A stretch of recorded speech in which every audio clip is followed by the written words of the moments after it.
नमस्कार दोस्तों, स्वागत है आप सभी का मोटिवेशन स्टडी के ऑफिशियल यूट्यूब चैनल पर। और देखिए डिस्कस करेंगे आपका हिंदी शिक्षण शास्त्र के लिए। देखिएगा सीटेट एग्जाम ले लीजिए, चाहे आप रीट या वर्ग 3 की तैयारी कर रहे हैं, ऐसे प्रश्नों का डिस्कशन करेंगे या चर्चा करेंगे जो आप अक्सर गलत करके आते हैं। बहुत ही सरल नज़र आते हैं ये प्रश्न, लेकिन ऑप्शन पढ़ने में कुछ गलती हो जाती है और गलत करके हम आ जाते हैं, जिससे कि जो 15 में से आपका 13-14 का स्कोर रहता है वो वहाँ पर हम पिछड़ जाते हैं। डिस्कस करेंगे इन्हीं प्रश्नों को। लाइक करना है और ज़्यादा से ज़्यादा शेयर करिएगा और सब्सक्राइब करना है चैनल पर यदि नए हैं तो। भाषा सीखने सिखाने में आप किसे सबसे अधिक महत्वपूर्ण मानते हैं? संज्ञानात्मक विकास, सामाजिक अंतःक्रिया, दृश्य श्रव्य सामग्री या बाल साहित्य? जल्दी से बताइए क्या सही आंसर होगा। देखिए सही नज़र नहीं आ रहा है तो मैं स्पष्ट आपको पढ़ा रहा हूँ, बोलकर आप सुन लीजिएगा। तो सही आंसर यहाँ पर देखिएगा, भाषा सीखने सिखाने में सामाजिक अंतःक्रिया सबसे महत्वपूर्ण होती है। बच्चा समाज से जुड़ता है, समाज के वातावरण से भाषा ग्रहण करता है।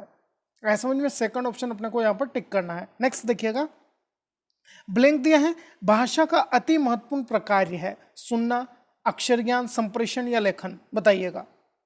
तो भाषा के लिए सबसे महत्वपूर्ण आपका प्रकार या कार्य कहें तो संप्रेषण होगा। संप्रेषण अपने बातों या विचारों को एक दूसरे तक पहुंचाना, यही भाषा एक कार्य करती है। ऐसा समझ में अपना आंसर क्या है यहाँ पर सही हुआ। तीसरा ऑप्शन यदि आप टिक कर रहे हैं तो बहुत अच्छी तैयारी चल रही है। नेक्स्ट देखिएगा, प्राथमिक स्तर पर हिंदी भाषा सिखाने के लिए सबसे अधिक जरूरी क्या है? भाषा शिक्षक का भाषा ज्ञान, कक्षा में रंगीन पाठ्यपुस्तकें, कक्षा में प्रिंट समृद्ध परिवेश या कक्षा में लिखित आकलन? बताइएगा। हिंदी भाषा सिखाना है हमें प्राथमिक स्तर पर, सबसे अधिक जरूरी क्या होगा बताइएगा।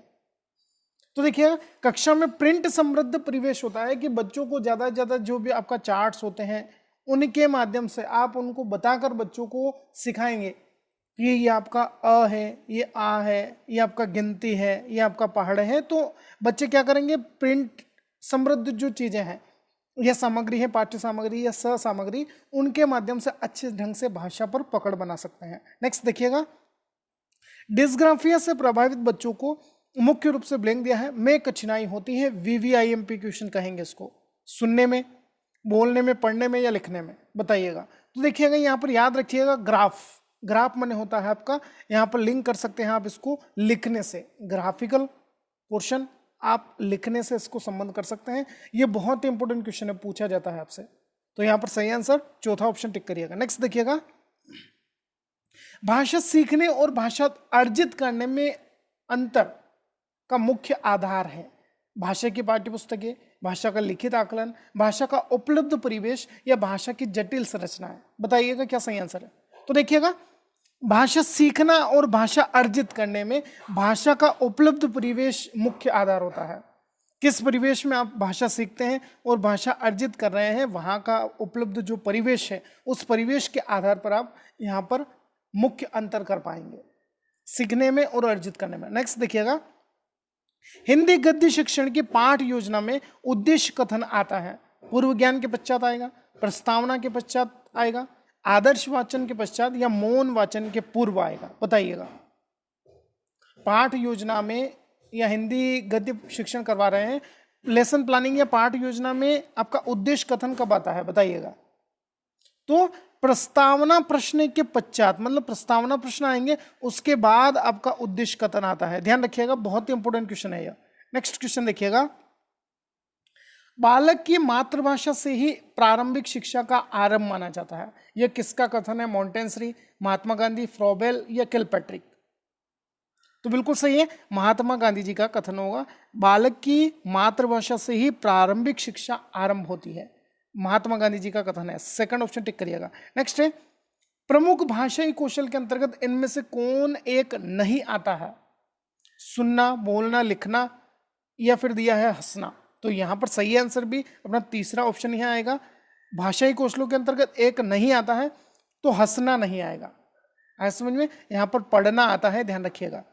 नेक्स्ट क्वेश्चन है, भाषा के संबंध में उपचारात्मक शिक्षक ये शिक्षण का उद्देश्य क्या है? भाषा प्रयोग संबंधी कठिनाइयों की पहचान तथा उनका निदान करना, बच्चों को व्यस्त रखना, बच्चों को श्रेणीवार विभक्त करना है कि यह आपका A+ में है, यह आपका B श्रेणी में है, या सी है, या डी है, इस तरह से उपचारात्मक शिक्षण कहता है। या फिर बच्चों की त्रुटियों की केवल सूची बनाना है कि बच्चे ये गलती कर रहे हैं बस। क्या सही आंसर होगा उपचारात्मक शिक्षण के उद्देश्य के लिए? तो बिल्कुल सही है पहला ऑप्शन यदि आप टिक कर रहे हैं। भाषा प्रयोग संबंधी कठिनाइयों की पहचान करना और उनका निदान करना उपचारात्मक शिक्षण के लिए सबसे बेस्ट आपका उत्तर होगा यह, और बार बार ये पूछा जाता है क्वेश्चन। नेक्स्ट है, शब्द का अर्थ स्पष्ट करके या करने हेतु कौन सा तरीका सर्वाधिक उपयुक्त है? वाक्य प्रयोग करना, व्याख्यान, भ्रमण या चित्र निर्माण, बताइएगा। तो बिल्कुल सही है, किसी नए शब्द का हमें प्रयोग करना है बच्चों के सामने, तो सबसे अच्छा तरीका कौन सा होगा हिंदी शिक्षण के अंतर्गत? तो यहाँ पर हम वाक्य प्रयोग करेंगे, सरल सा वाक्य बनाएंगे और बच्चों को बताएंगे उसको। आया समझ में? बहुत ही इंपॉर्टेंट हो जाता है ये क्वेश्चन। नेक्स्ट क्वेश्चन आपके सामने है, नाटक शिक्षण की सर्वोत्तम विधि कौन सी है? अभिक्रमित अध्ययन विधि है, व्याख्यान विधि है, प्रश्नोत्तरी या अभिनय विधि, बताइएगा। तो नाटक शिक्षण की सर्वोत्तम विधि की बात करें तो अभिनय विधि आपका सबसे मोस्ट इंपोर्टेंट हो जाता है नाटक शिक्षण के लिए। फोर्थ ऑप्शन टिक करिएगा। नेक्स्ट क्वेश्चन है, वे प्रश्न जिनके उत्तर हेतु हाँ या नहीं में से एक का चयन करना हो तो उन्हें वर्गीकृत किया जाएगा। अति लघुत्रात्मक प्रश्नों में वस्तुनिष्ठ प्रकार के प्रश्न होंगे, लघुत्रात्मक होंगे या वेद्य प्रश्न होंगे। तो देखिएगा जिन प्रश्नों के उत्तर हाँ या नहीं में हम देते हैं वह आपका वस्तुनिष्ठ प्रश्न होंगे। सेकंड ऑप्शन अपना यहाँ पर टिक करना है। नेक्स्ट देखिएगा, नैदानिक तथा उपचारात्मक शिक्षण की प्रक्रिया कब तक चलनी या कब तक चलती रहनी चाहिए? जब तक छात्र चाहे, जब तक अध्यापक चाहे, जब तक विद्यालय में समय मिले या छात्रों की कमजोरी दूर न हो तब तक चलना चाहिए। तो बिल्कुल सही है, नैदानिक और उपचारात्मक जो शिक्षण की प्रक्रिया है वो छात्रों की जब तक कमजोरी दूर न हो जाए तब तक यह क्रियाएं चलनी चाहिए। फोर्थ ऑप्शन टिक करना है। नेक्स्ट क्वेश्चन है, प्रस्तावना में पूछे जाने वाले प्रश्न होने चाहिए, विषय वस्तु के कठिन प्रश्न होंगे, पूर्व ज्ञान पर आधारित होने चाहिए, गृह कार्य से संबंधित या इनमें से कोई नहीं। तो देखिएगा प्रस्तावना के अंतर्गत जो प्रश्न पूछे जाते हैं वो पूर्व ज्ञान पर आधारित होने चाहिए। जैसे हमारा एक टॉपिक आया है कि गाय के ऊपर निबंध लिखो, तो बच्चे का पूर्व ज्ञान यहाँ पर काम आएगा कि बच्चे ने आपका गाय देखी है या नहीं, गाय कौन कौन से आपका रंगों की होती है, गाय की कितनी आंखें होती है, गाय के कितने पैर होते हैं, तो यह होता है पूर्व ज्ञान। तो प्रस्तावना प्रश्न में आपका पूर्व ज्ञान सबसे महत्वपूर्ण है। नेक्स्ट क्वेश्चन है, रचनात्मक लेखन की कौन सी विधा अर्थ ग्रहण करने के लिए सर्वाधिक उपयुक्त है? निबंध है, अपठित गद्यांश है, पद्य है या गद्य या कहानी होगा, बताइएगा। कौन सी एक विधा है जो अर्थ ग्रहण करने के लिए सर्वाधिक उपयुक्त है? तो अर्थ ग्रहण करने के लिए सबसे महत्वपूर्ण रचनात्मक लेखन की बात करें तो गद्य या कहानी होगा। आया समझ में? बहुत इंपॉर्टेंट है, चौथा ऑप्शन अपने को यहाँ पर टिक करना है। ये थे आपके मोस्ट इंपोर्टेंट क्वेश्चन। अच्छा लगे तो लाइक करिएगा, शेयर करिएगा और चैनल को सब्सक्राइब जरूर करना है। धन्यवाद। जय हिंद, जय भारत।